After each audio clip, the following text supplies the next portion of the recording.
నమస్కారం.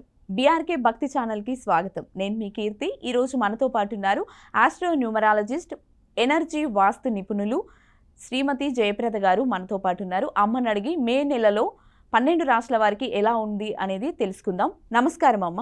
నమస్తే అమ్మ. శ్రీమాత్రే నమః.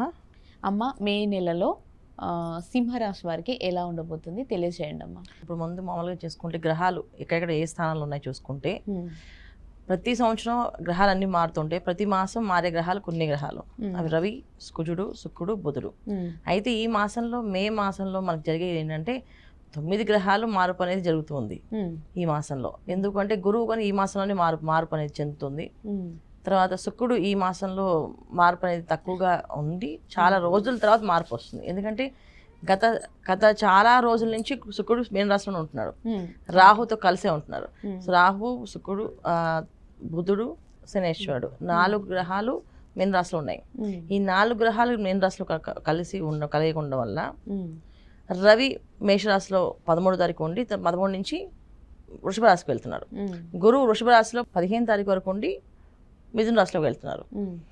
శనేశ్వరుడు మీన రాశిలో ఉంటాడు. శని రాహుల కలయిక మీన రాశిలో జరుగుతుంది. 18 నుంచి రాహు మార్పు అనేది జరుగుతుంది. 18 నుంచి కేతు కూడా మారుతున్నారు.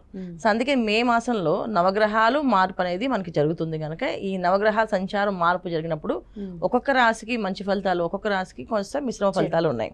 తప్పకుండా సింహరాశి వాళ్ళకి ఈ మాసం అంతా కాస్త మెరుగైన ఫలితాలు, మంచి ఫలితాలు, శుభ ఫలితాలు కనిపిస్తున్నాయి అన్న. ఏ పనైనా విజయాలు ఆటంకాలు లేకుండా అవుతున్నాయి వీళ్ళకి.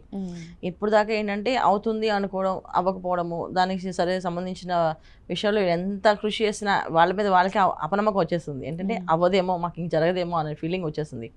కానీ ఈ మాసం నుంచి వీళ్ళకి అన్ని కొన్నా అంటే ఇక్కడి నుంచి వీళ్ళకి ప్రారంభం.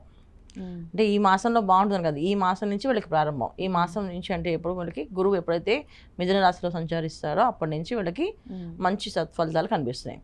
ఇక్కడ రాశిలోని కేతు రావడము, తర్వాత మిథున రాశిలోకి గురువు రావడము, అక్కడి నుంచి వీళ్ళకి అన్ని యోగాలు బాగుంటాయి.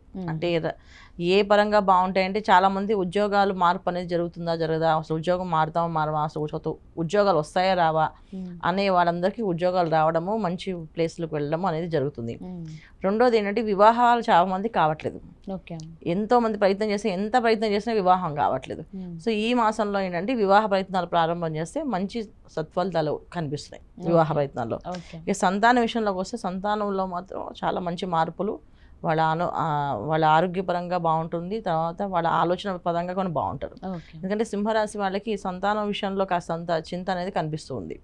ఎందుకు అంటే వాళ్ళు సరైన దారిలో ఉండకపోవడం, సరైన మాట వినకపోవడము, వాళ్ళు ఇష్టం వచ్చిన నిర్ణయాలు తీసుకోవడము, చాలా మందికి వివాహాలు చేసుకోమని చెప్పడము, కొంతమంది ఏంటంటే ఇంకా మేము చదవాలనుకోవడము, ఇలాంటివి ఏవేవో మనస్పర్ధలు పిల్లల విషయంలో, తల్లిదండ్రుల విషయంలో ఉన్నవి ఏమవుతున్నాయి అక్కడి నుంచి బయటపడే అవకాశం సింహరాశి వాళ్ళకి చక్కగా ఈ మాసం అంతా కనిపిస్తుంది. సో వీళ్ళకి ఏదైనా అనుకుంటే రాజయోగాలు, కాస్త భోగాలు కనిపిస్తున్నాయి కనుక వీళ్ళకి ఈ మాసం మంచి ఫలితాలని చెప్పచ్చు. ఓకే అమ్మ. రాజకీయ నాయకులకు ఎలా ఉండబోతుందంట? రాజకీయ పరంగా చాలా చక్కగా బాగుంటుందన్న. తర్వాత గవర్నమెంట్ సంబంధించిన పనులు, ట్రేడింగ్ బిజినెస్ చేసే వాళ్ళకి, ఇంకా ముఖ్యంగా సినీ మీడియా రంగాల్లో పనిచేసే వాళ్ళకి వీళ్ళందరికీ గుర్తింపు అనేది జరుగుతుంది. గుర్తింపు అనేది రావడం అవుతుంది. ఎందుకంటే వీళ్ళకి లాభస్థానంలో గురువు ఎప్పుడైతే శుభగ్రహం వస్తుందో మనకి రాదు, మనది కాదు, మన వల్ల అవ్వదు అనుకునే పనులు కొన్నా అయ్యే అవకాశాలు ఎక్కువగా ఉంటాయి. సో వీళ్ళ ప్రయత్నమే లోపం అనమాట. వీళ్ళ ప్రయత్నం చేస్తే ఖచ్చితంగా పనులు సాధించే అవకాశం కనిపిస్తుంది 100%. అయితే వీళ్ళు ప్రయత్న లోపం చేయకుండా చేయాలి. సో బద్దగించకుండా, అవ్వదు అనుకోకుండా.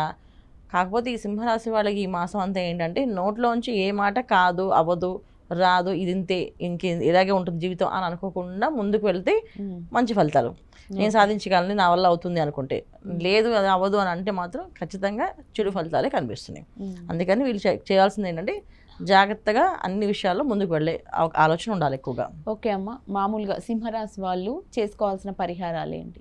తప్పకుండా శివారాధన ఖచ్చితంగా చేసుకోవడం.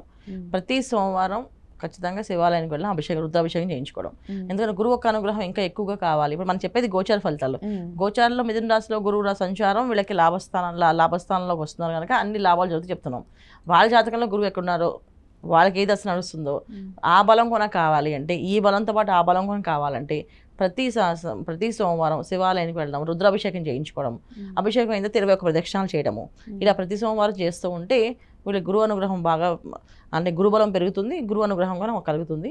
చక్కగా ఈ పరిహారం చేసుకుంటే వీళ్ళు ఈ మాసం అంతా అన్ని పనుల్లో అన్ని రంగాల్లో సాధిస్తారు.